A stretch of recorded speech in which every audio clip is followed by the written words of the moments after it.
अस्सलाम वालेकुम जी। काश्तकार भाई, और स्क्रीन के ऊपर आप देख सकते हैं शदीद धुंध है जी। आज वस्ती पंजाब, जनूबी पंजाब, सिंध के इलाका जात और बलूचिस्तान, इसके साथ साथ जो पहाड़ी इलाका जात है शुमाल इलाका जात के, वहाँ पर बर्फ़बारी जो है वो मुसलसल कई दिनों से हो रही है।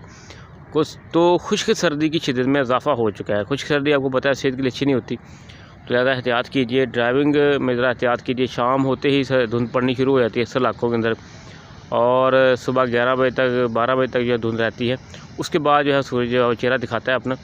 तो लिहाजा कोशिश करें कि अपनी फसलों के हवाले अगर बात करें तो जो काश्तकार हज़रात जो हैं वो गंदम को जड़ी बूटी स्प्रे करना चाह रहे हैं तो वो थोड़ा सा एहतियात से स्प्रे करें। ठीक है जी। कोहरा ख़त्म होने के बाद जो है कोशिश करें कि दोपहर के वक्त जो है जब सूरज निकल आए तब वो स्प्रे करें।